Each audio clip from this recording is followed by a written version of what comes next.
Hi there! Today we are reviewing Four Gods, which is designed by Christophe Boelinger and published by Ludically. Four gods has gathered in order to create a completely new, beautiful world. It all starts really balanced. You have seas, you have mountains, forests and plains. But each god wants to be more popular and loved by people and therefore sending their prophets. So it all ends up in a really tight competition in a rapidly expanding world. Let's take a look at how the game works. Four Gods is played in real time, although there is no timer in the game. At first you're building up the world with the tiles, abstraction to the field. And then at some point you want to become someone, so you'll become a god of mountains, forests, grassland or sea, and you will spread out your profits into the world. You will build cities and such. And then at the end of the game, whoever has built up the mightiest kingdom will win the game. Now let's go to the rules how to build the world. At the beginning of the game, each player will take 2 random tiles from the back. Then you're gonna start building. And there are some rules how you build. So think of Carcassonne, where you need to match landscapes. So for example, I cannot put the tile like that because it doesn't match the landscapes on these tiles right here. But I can put it like that, which is completely approved. Now, there is another rule. Whenever you build a tile, you must touch at least 2 straight lines. So the corners have 2 straight lines basically. So I can put the tile here. I can put the next tile here because it goes like that. But let's say I cannot put the tile here like that because it doesn't touch 2 straight lines, it touches only 1. So when you begin the game, you always begin from the corners, but you don't have to begin from the corner where you sit. You can start building from anywhere and you can expand anywhere, like anyone's styles and so on, anyone's kingdoms and so on. And you will be basically building up the world. And at some point, whenever you want, you will grab a god. You can, for example, I will grab a god of the grassland. And at that point, each time, whenever I place the tile, don't look at how I place the tile because right now I'm not placing them according to the rules. But whenever I place a tile, I can put the profit on that tile, on any territory which is on the tile. So let's say I'm going to put it on that territory. And at the end, when I show you the scoring, you're going to see how the world is built up and how the scoring goes and why we put profits there. But there is also another rule. So whenever you grab 2 tiles from the back, it's for each of your hands. You can grab new tiles from the back when both of your hands are empty. And you're doing that in real time, which means that I take a bag and maybe now you want to take a bag and we pass it on and so on, and the hands go like that and you all are building and trying to match the tiles like that in a speed and such, you know, and mistakes can happen, but I hope not, you know, and so on. At some point somebody grabs a god and then another player grabs a god, and then you will basically have an identity already and such. There is also a rule where, like, for example, if I don't want to, like, I don't want these 2 tiles, or then, like, I build one, but let's say I build this one, but this one doesn't match anything, or I just don't want to build it right now. I know why, but it doesn't match anything. I can discard it into my discard pile, which consists of 10 spaces. With 3 players it's 13. With 2 players you have 2 of these sides, so which means 20 discards. You can discard the tile, which means that now your hands are free, but on the other hand, anyone can take your tiles now from the discard pile, and you can look at the tiles from other players' discard piles. So somebody can rotate it and look at it, but whenever he takes the tile and takes it across this field, he must take this tile into his hand or put it in his discard pile. And the thing is, whenever your discard is full, you cannot discard any tiles anymore. So for example, my discard pile is full of, it's 10 tiles and I have 2 tiles in my hand. I'm basically stuck with them if I cannot put them anywhere. So I have to wait until somebody builds up the some of the world so I can match some of the tiles. And at some point also you can build cities, which means that the cities also have to touch two straight lines. So I can build a city here and I can build it whenever I can put the profits there. But there's no point in not putting the profits there. So I can build a city here. And because it's touching, but somebody else cannot put the city here because why? It's a round one. It's not a straight line. So there's only one straight line. But there is a bad thing about that. If somebody, let's say it doesn't really match, but let's say somebody finds a tile which matches the spot here, he will raise your city. Your profit will be destroyed and he will take this token as 5 points at the end of the game. It's like a raised city token. So that's how you can basically interact with others and destroy other cities if you find the matching tiles from that. And the game ends whenever the world is built up completely or you all agree that you cannot build it up or the bag of tiles is empty. Then you have this send timer and you get 30 seconds for each player. So if you're playing the 3-player game, you have 1.5 minutes. You're gonna start it. It's basically 30 seconds, so you're gonna rotate it 2 more times. And for that 1.5 minutes, you can still try to match some empty spaces or try to raise other players' cities as much as you can. And then whenever the timer runs out, let's say for the third time, the game ends and you're gonna go to the scoring. And let's go to the scoring so I will show you how it works. I wanted to show you how the scoring works because in my opinion it's quite interesting. Let's go to the simple thing first. So you're gonna score the cities, you're gonna score profits majority, then you're gonna score your largest kingdom, and then you're gonna score a bunch of your kingdoms basically. Whoever has the most kingdoms in number. Now, how the city score, it's really simple. You're just gonna count all the cities you have. Basically for each city that you have, you're gonna score 5 points. So for example, for green, he's gonna score 10 points total, 5 for each, where he has his profit. For each raised city, you're gonna score 5 points that you have basically destroyed. And then you're gonna score the profits majority, which is interesting in my opinion. Now, let's zoom in a little bit. So let's take a look at this kingdom, which is a grassland. You have blue and you have green profit there. And you need to look if there is a majority. So they both have majority because there is one blue and one green. There is no tiebreaker to the majority, so they both score. And the scoring goes like that. So you count the empty tiles of which the kingdom consists. So as I count 1, 2, 3, 4, 5, 6, which means the blue scores 6 and the green scores 6. So we're gonna put these meeples that you don't see right now very well, but basically they score 6 and then you're gonna take them away and then score the other ones. So you have scored cities before and such. And for example, this kingdom has the majority of yellow, which is like, the green, the grassland god. And he scores 1, 2, 3, 4, 5, 6, 7. Here the yellow, or the grassland god will score. There's also scoring of the largest kingdom. Each player will look at his largest kingdom. So if I chose a god of sea, I will look at my largest sea region, and let's say the god of forest, of elves, will choose her largest.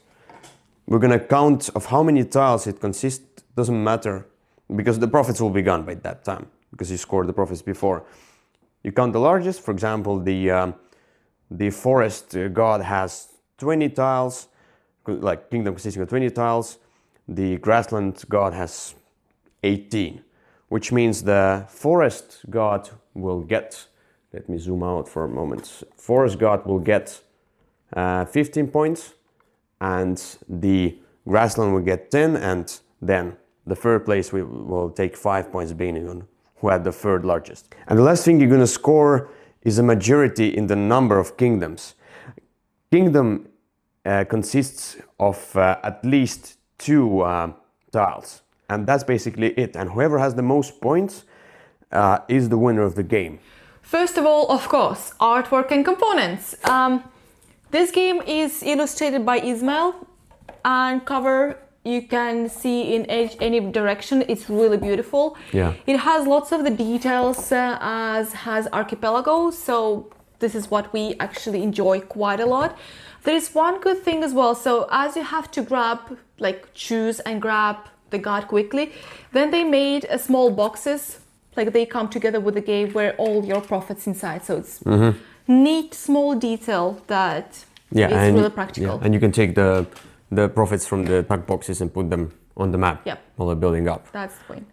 So, and as I already told you in the overview, the game has a real-time aspect. There's no timer to it, but you still are building up the world together. And some people might not like this aspect because you are like grabbing everything at the same time, grabbing the bag, grabbing the tiles from the others' discards, and the hands are going like that, and you cannot really see. To be honest, I like that. I like this mess. But for some people, it might be overwhelming. It might be too big of a mess, and they might not get as much fun as I do from that. And for those who need time to think, because here you don't have to make big grand decisions, but the small ones, and you have to think quick here. So yes, I can totally see how some people will not like the game. Yeah, once again, it's like we are fine with that and we like that, but for some people not be. There is one more thing I will actually mention regarding that. Basically, every single time someone plays the game for the first time, it gets like a rush. Ooh, I have to think, I have to do. The game is not about that. You don't. You create your own piece. You don't have to do it quickly. The real time doesn't mean you have to do everything fast. You can just enjoy, relax, and put the tiles out. Yeah, the second time you play, you realize that you have to think a little bit, or you wait for your opponents to put a certain tile somewhere so you can put your tiles there, and so on. And you start looking at where is the majority of profits, where to put the profit, and you start thinking, and the game slows down in a good way. Yep. There's no downtime though.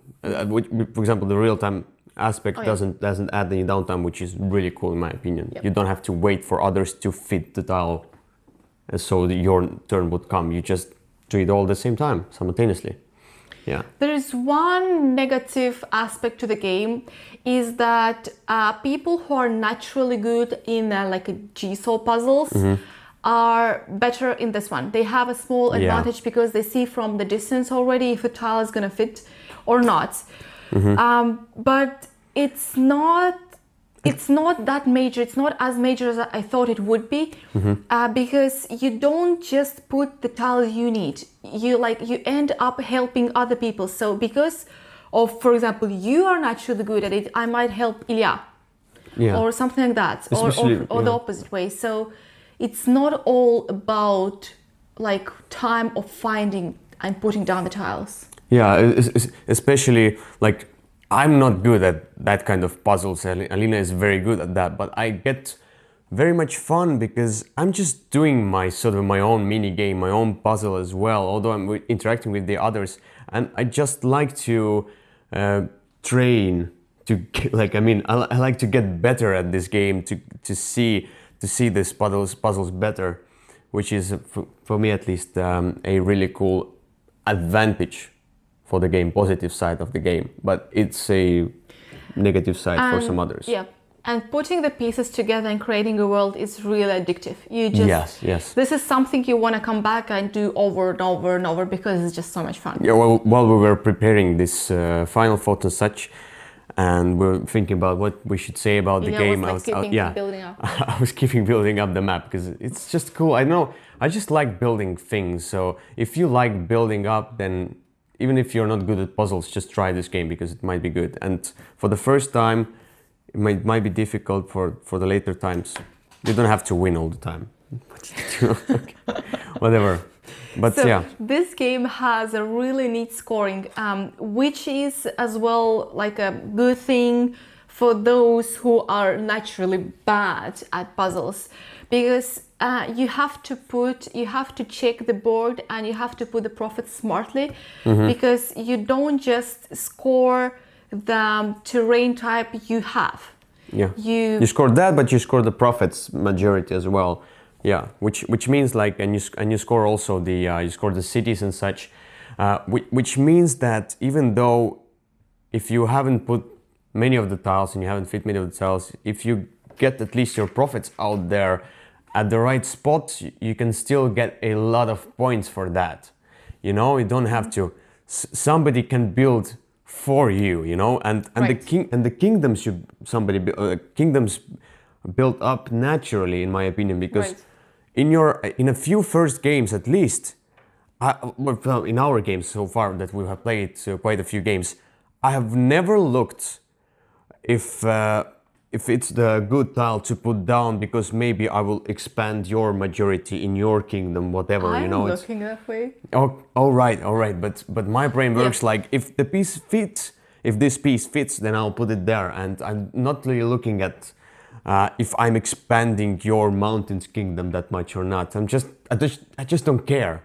But which means that I can eventually help another player a lot with the points, which is really cool. If you play it more and more times, I think you will start looking at that as well. But right now for me it's... For example, in our one game, there was a guy who was playing the game and his first emotion was like, oh, I don't like it.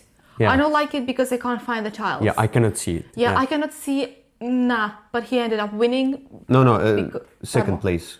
Okay, second place. Yeah, you won, because you win always. Yeah, but anyway, yeah, and he realized that it's a much better game for him as well. Because it we knew about the game quite a lot before playing it, but still the game ended up being slightly different and definitely better than we thought. Yeah, and that's one of the reasons, and another reason is just a unique scoring mechanism. That's why we like the scoring in this game.